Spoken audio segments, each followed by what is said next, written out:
ಯಾದಗಿರಿ ಜಿಲ್ಲೆಯ ಹಲವು ಗ್ರಾಮಗಳಲ್ಲಿ 4 ದಿನಗಳಿಂದ ವಿದ್ಯುತ್ನ ಅಭಾವ ಉಂಟಾಗಿದೆ. ಕರೆಂಟ್ ಅನ್ನು ಕಟ್ ಮಾಡಲಾಗ್ತಾ ಇದೆ. ಇದರಿಂದ ಜನರು ಪರದಾಟವನ್ನು ನಡೆಸ್ತಾ ಇದ್ದಾರೆ. ವಿದ್ಯುತ್ ಸಂಪರ್ಕವಿಲ್ಲದೆ 3 ಗ್ರಾಮಗಳ ಜನರ ಪರದಾಟ ಹೇಳುತ್ತಿರೋದಾಗಿದೆ. ಕುಡಿಯುವ ನೀರಿಲ್ಲ. ನಾಲಡಗಿ, ಬಲ್ಕಲ್, ಮರಮಕ್ಕಳ ಗ್ರಾಮಸ್ಥರು ಪರದಾಟವನ್ನು ನಡೆಸ್ತಾ ಇದ್ದಾರೆ. ನೀರನ್ನು ತರಲಿಕ್ಕೆ ಎತ್ತಿನ ಬಂಡಿ, ಟ್ರ್ಯಾಕ್ಟರ್ ಅನ್ನು ಬಳಕೆ ಮಾಡ್ತಿದ್ದಾರೆ.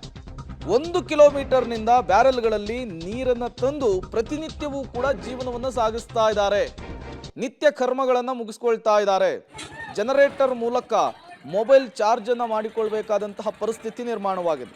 ಶಹಪುರ ತಾಲೂಕಿನ ಮರಮಕ್ಕಲ್ ಗ್ರಾಮದಲ್ಲಿ ಈ ಘಟನೆ ಆಗಿರುವಂಥದ್ದು. ಜೆಸ್ಕಾಂ ಅಧಿಕಾರಿಗಳಿಗೆ ಗ್ರಾಮಸ್ಥರು ಹಿಡಿಶಾಪ ಹಾಕ್ತಿದ್ದಾರೆ. ಒಂದಿನ ಸರಿ, 2 ದಿನ ಸರಿ, 3-4 ದಿವಸ ಇದೇ ಸಮಸ್ಯೆ ಆಗ್ಬಿಟ್ರೆ ಹೆಂಗೆ ಅಂಥೇಳಿ ಪ್ರಶ್ನೆ ಮಾಡ್ತಿದ್ದಾರೆ.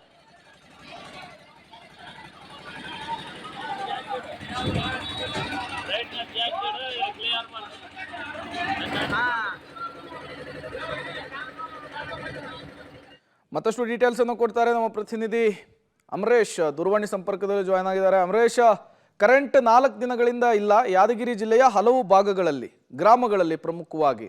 ಯಾಕಾಗಿ, ಏನ್ ಸಮಸ್ಯೆ, ಮಳೆ ಕಾರಣನ ಹೇಗೆ ಅಂತ? ಪ್ರೇಮ್ ಕುಮಾರ್, ಕಳೆದ 4 ದಿನಗಳಿಂದ ಯಾದಗಿರಿ ಜಿಲ್ಲೆಯಲ್ಲಿ ನಿರಂತರವಾಗಿ ಮಳೆ ಸುರಿತಾ ಇದೆ. ಇದ್ರ ಭಾಗವಾಗಿನೇ ಗ್ರಾಮೀಣ ಭಾಗ ಸೇರಿದಂತೆ ನಗರ ಪ್ರದೇಶಗಳಲ್ಲಿಯೂ ಕೂಡ ಕೆಲವೆಡೆ ವಿದ್ಯುತ್ ಕಂಬಗಳು ನೆಲಕ್ಕುರುಳಿದ್ರಿಂದ ವಿದ್ಯುತ್ ಕೈಕೊಟ್ಟಿದೆ. ಆದ್ರೆ 4 ದಿನಗಳಿಂದ ಸಹಿತ ಈ ರೀತಿಯ ಸಮಸ್ಯೆ ಇದ್ದಾಗಲೂ ಜೆಸ್ಕಾಂ ಅಧಿಕಾರಿಗಳು ಎಚ್ಚೆತ್ತುಕೊಂಡು ಯಾವ್ಯಾವ ಭಾಗದಲ್ಲಿ ವಿದ್ಯುತ್ ಕಂಬಗಳು ಬಿದ್ದಿದ್ದು ಅವುಗಳನ್ನು ಸರಿಪಡಿಸತಕ್ಕಂತ ಕೆಲಸವನ್ನು ಮಾಡದೇ ಇರೋದ್ರಿಂದಾಗಿ ಬಹುತೇಕ ಗ್ರಾಮೀಣ ಭಾಗಗಳು ಇದೀಗ ಭಾಗಗಳ ಜನರು ಈಗ ಕತ್ತಲಲ್ಲಿ ದಿನ ಕಳೆಯುವಂತ ಪರಿಸ್ಥಿತಿ ನಿರ್ಮಾಣವಾಗಿದೆ. ಅದ್ರ ಜೊತೆಗೆ ಕುಡಿಯುವ ನೀರಿಗೂ ಸಹಿತ ಪರದಾಡ್ತಕ್ಕಂಥ ಸ್ಥಿತಿ ನಿರ್ಮಾಣವಾಗಿದೆ.